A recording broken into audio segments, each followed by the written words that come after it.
Bosnia کے دارالحکومت سراجیو میں آسٹرو ہنگری شہزادے آرچ ڈیوک فرانس فرڈینینڈ اپنی بیوی صوفی کے ساتھ کھلی چھت والی گاڑی میں سراجیو کا دورہ کرنے میں مصروف ہوتے ہیں کہ اچانک ایک دہشت گرد ان پر بم پھینکتا ہے، مگر بم گاڑی کے بمپر سے ٹکرا کر 1 فٹ دور گر جاتا ہے۔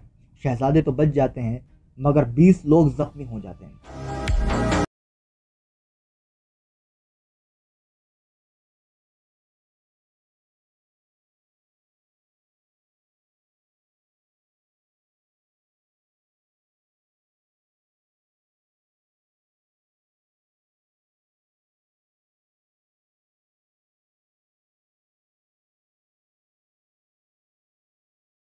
شہزادے اتنے گھبرا جاتے ہیں کہ اپنی ہونے والی تمام تر میٹنگز کو کینسل کر دیتے ہیں اور زخمی ہونے والے لوگوں کی عیادت کے لیے روانہ ہو جاتے ہیں۔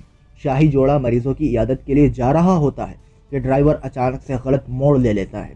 شاہی جوڑے کے ساتھ موجود آسٹرو ہنگری امپائر کے افسر گورنر پوٹیوریک ڈرائیور کو روک کر واپس مڑنے کا حکم دیتے ہیں۔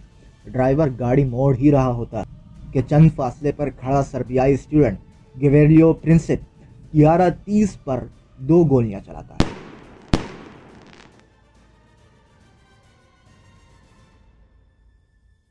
پہلی گولی شہزادے آرچ ڈیوک کی شہرک کو زخم دیتے ہوئے نکل جاتی ہے، جبکہ دوسری گولی صوفی کے پیٹ میں لگتی ہے۔ صوفی موقع پر ہی شہزادے کے پیر پر گر جاتی ہے اور شہزادہ یہ کہہ رہا ہوتا ہے کہ صوفی مرنا نہیں، تمہیں ہمارے بچوں کے لیے جینا ہوگا، اور پھر چند لمحے بعد کہنے لگے کہ کچھ نہیں ہوا، سب ٹھیک ہے۔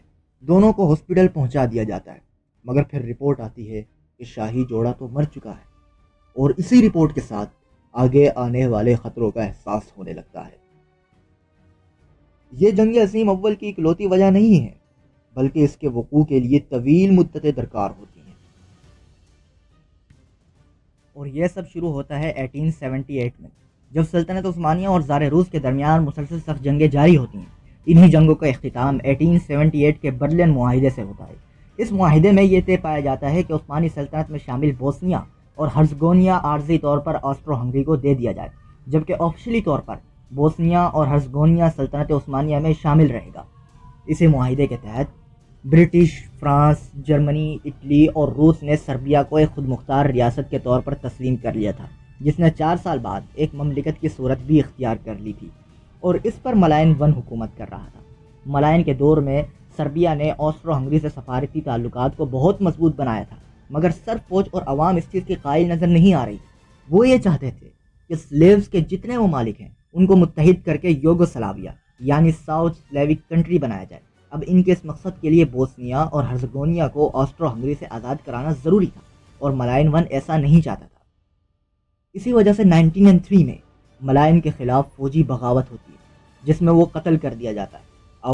عوام اور فوج پیٹر ون کو اپنے نئے بادشاہ کے طور پر قبول کر لیتے ہیں۔ اب اس نئی حکومت کی پالیسیز سربیائی فوج کے مطابق تھی۔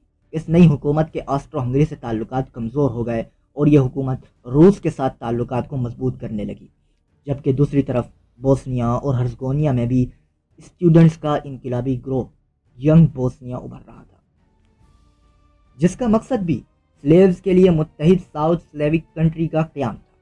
پھر آتا ہے مئی 1911۔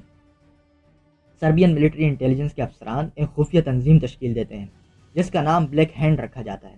اس کا مقصد یوگوسلاویا کے لیے مسلح جدوجہد کرنا تھا، جیسا کہ اس کے جھنڈے پر موجود اسلحوں سے ظاہر ہو رہا ہے۔ اب گروہ تمام انقلابی تنظیموں کے ساتھ ملنا شروع کرتا ہے جو سلیوز کے لیے ایک نئے ملک کی خواہش رکھتے تھے، خاص طور پر ینگ بوسنیا، اور ان تمام تنظیموں سے اتحاد شروع کرتا ہے اور قوم پرستی کو مزید ہوا دیتا ہے۔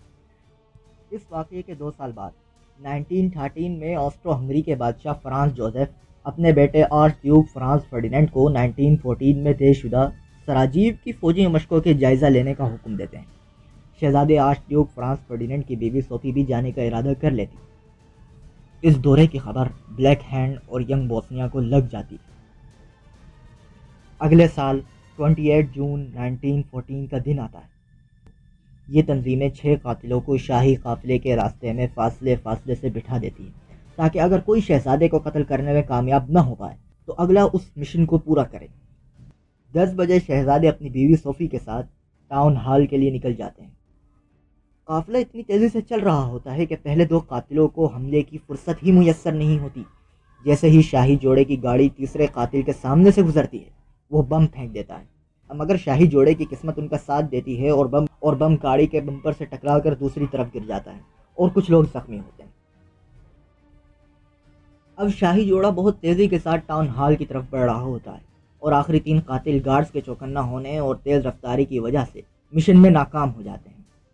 شہزادے ٹاؤن ہال پہنچتے ہیں تو وہاں سراجیو کے میئر استقبالیہ تقریر کرتے ہیں، تو شہزادے فوراً خلل ڈالتے ہوئے کہتے ہیں کہ ہم تو آپ سے ملنے آئے تھے مگر آپ نے ہمارا استقبال بم سے کیا۔ اس کے بعد وہ اپنی تمام تر میٹنگز کو کینسل کر کے اپنی بیوی صوفی کے ساتھ مریضوں کی عیادت کے لیے ہاسپٹل کی طرف نکل پڑتے ہیں اور پھر گیوریلیو پرنسپ کی گولی کا نشانہ بن جاتے ہیں، جیسا کہ ویڈیو کے آغاز میں تفصیل سے بیان کیا جا چکا ہے۔ قتل کے بعد گیوریلیو پرنسپ کو اریسٹ کر کے اس پر آسٹرو ہنگری کے شہزادے کا قتل آسٹرو ہنگری کے لیے بہت بڑا دھچکا تھا۔ 2 دن کے اندر ہی جرمنی اور آسٹرو ہنگری نے سربیا کو ایڈوائز دی کہ سربیا تحقیق شروع کرے اور آرچ ڈیوک فرانس فرڈینینڈ کے قاتلوں کو سزا دی جائے، تو اس پر سربیا کے وزیر خارجہ نے جواب دیا کہ جو بھی کچھ سراجیو میں ہوا اس کا تعلق سربیائی حکومت سے نہیں ہے۔ اس کے بعد آسٹرو ہنگری نے سربیا کو ایک خط لکھا جسے جولائی الٹیمیٹم کہا جاتا ہے، جس میں آسٹرو ہنگری نے کچھ مطالبات سربیا حکومت کے سامنے رکھے۔ بہت سے یورپی وزراء کا کہنا تھا کہ الٹیمیٹم کی شرائط کافی زیادہ سخت تھی، جس کی وجہ سے ان شرائط کو قبول کر لینا سربیائی حکومت کے لیے نہایت مشکل کام تھا۔ ان کی چند شرائط یہ تھی کہ تمام تر تحریکیں جو آسٹرو ہنگری کے خلاف مصروف عمل ہیں انہیں روکا جائے، سربیا کی تعلیمی نصاب میں موجود آسٹرو ہنگری کے خلاف جتنا مواد ہے اسے حذف کر دیا جائے، جن لوگوں کے نام آسٹرو ہنگری فراہم کرے ان کو سرکاری عہدوں سے معزول کر دیا جائے۔ اسی طرح کی چند اور شرائط لگائی گئی اور سربیائی حکومت کو 48 گھنٹے کا وقت دیا گیا کہ وہ اس الٹیمیٹم کا جواب دیں۔ سربیائی حکومت نے تمام تر شرائط مان لی، مگر 2 شکوں کو یہ کہتے ہوئے رد کر دیا کہ آئین ہمیں اس بات کی اجازت نہیں دیتا۔ یہ جواب ملنا ہی تھا کہ آسٹرو ہنگری نے اعلان جنگ کر دیا اور یہیں سے ورلڈ وار 1 کا آغاز ہو گیا۔